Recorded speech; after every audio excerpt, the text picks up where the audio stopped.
ఆవిరికి చేసే ఈ కుడుములు ఎదిగే పిల్లలకు హెల్తీ ఫుడ్. అలాగే చలికాలంలో ఇవి ఖచ్చితంగా మన పెద్దలు చేసేవారు. ఇందులో వాడేది నువ్వులు కాబట్టి ఐరన్ పుష్కలంగా ఉంటుంది. అలాగే బాడీలో వేడిని కూడా పెంచుతుంది. Welcome back to food story. సజ్జ కుడుములకి ముందుగా ఒక కడాయిలో 1 కప్పు నువ్వులు తీసుకొని లో ఫ్లేమ్లో వేయించుకోవాలి. నువ్వులు కొద్దిగా కలర్ చేంజ్ అయ్యి ఇలా గుండ్రంగా అయ్యే వరకు నువ్వులను వేయించండి.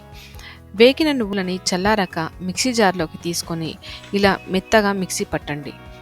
ఈ నువ్వుల పొడిలో 1 కప్పు బెల్లం పౌడర్ని కానీ లేదా తురిమిన బెల్లాన్ని కానీ వేసుకొని బెల్లం నువ్వుల పొడి 2 కలిసే వరకు ఇలా మిక్సీ పట్టి ఉంచండి.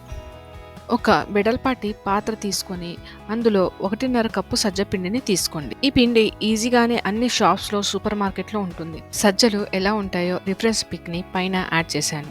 పిండిలో సరిపడా ఉప్పుని యాడ్ చేయాలి. కొన్ని వాటర్ని ఇలా బాయిల్ చేసుకొని పిండిలో కొద్దిగా వేస్తూ స్పూన్తో కలపాలి.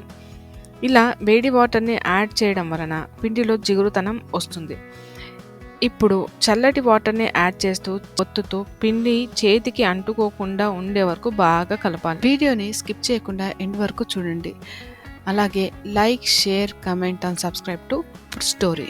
ముందుగా ప్రిపేర్ చేసి ఉంచిన బెల్లం నువ్వుల పొడిని ఈ సజ్జ పిండిలో స్టఫ్ చేయాలి. అందుకోసం పొడి పిండిని ఇలా అరచేతికి రాసుకొని కొద్దిగా పిండి ముద్దను తీసుకొని చిన్న చపాతీలా చేసుకోవాలి.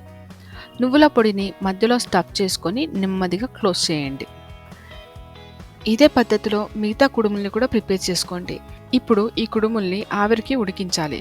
ఒకవేళ స్టీమర్ ఉంటే స్టీమర్లో కూడా స్టీమ్ చేసుకోవచ్చు. నేను ఇడ్లీ పాత్రని యూజ్ చేస్తున్నాను. ఇలా ఇడ్లీ ప్లేట్స్కి కొద్దిగా ఆయిల్ని రాస్తే కుడుములు ప్లేట్స్కి అంటుకోకుండా ఉంటాయి. ఈ విధంగా కుడుముల్ని చూపించిన విధంగా అమర్చుకొని ఇడ్లీ పాత్రలో 15 నుండి 20 నిమిషాల వరకు ఆవిరికి ఉడికించాలి.